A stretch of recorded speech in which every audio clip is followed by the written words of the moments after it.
The scene was one of utter neglect.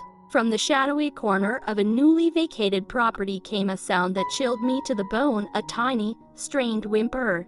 As a rescue veteran, I've seen suffering, but what I discovered was shocking.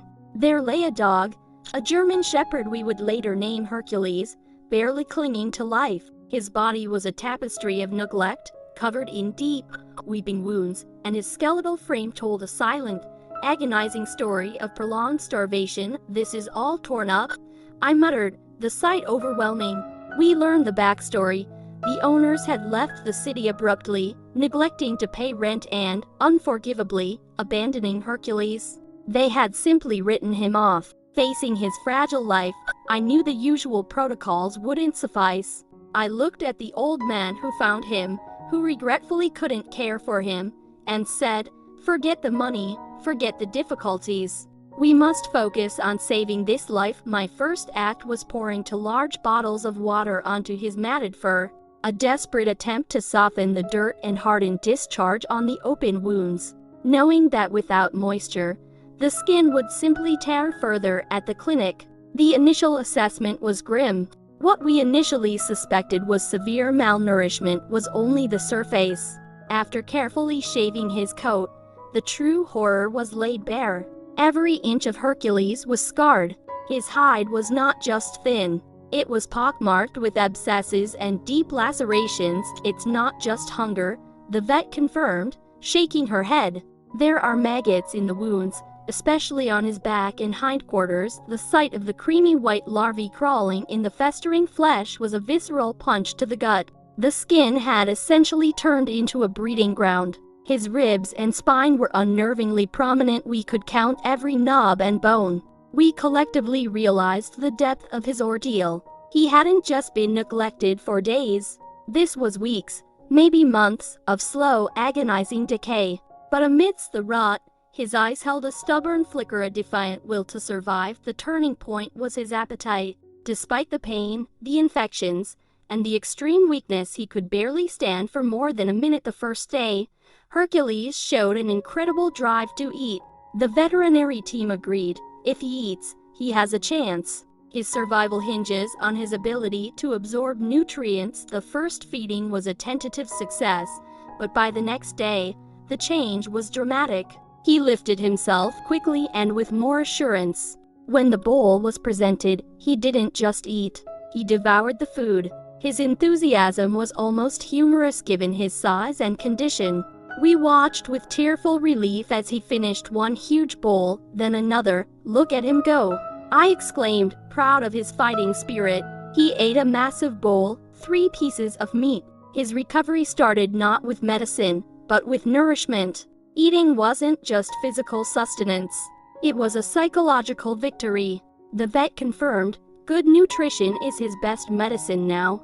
It provides the energy and immunity to fight off the internal damage. Weeks of intensive care followed. The open wounds were meticulously cleaned and stitched. The muscle wastage, while still evident, began to fill out. Hercules was improving rapidly, though he retained his stubborn streak, trying to wriggle away every time we attempted to apply topical medication or fit the uncomfortable cone to prevent him from licking his stitches. However, a serious, lasting issue remained. The severe damage to his rear legs, likely from prolonged lying down and waste, lack of movement, and deep infection, had caused permanent mobility impairment. Though his torso and spirit were restored, he could not sustain independent walking for long periods. We had saved his life, but his ability to run and play was compromised. We refused to let this be the end of his story. The solution was a custom-fitted mobility cart, a wheelchair designed specifically for his size and gait. This was more than just medical equipment. It was a promise of freedom. The moment we lowered Hercules into his new cart was electric. He hesitated, his eyes uncertain. Then, slowly, tentatively, he pushed off. The wheels turned smoothly, and his face transformed. That flicker of defiance was replaced by sheer joy. Soon, the hesitation was gone. He didn't just walk. He began to move with purpose and speed, a true warrior on his new wheels. The sight of Hercules confidently rolling across the floor, his back legs supported, his front legs powering him.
His journey was the culmination of everything we fought for.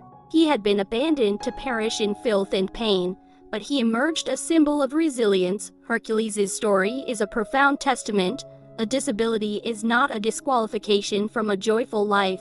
He continues to live life to the absolute fullest, reminding everyone that with compassion, ingenuity, and a little set of wheels, even the darkest past can lead to the brightest future. He is, and always will be, our mighty Hercules.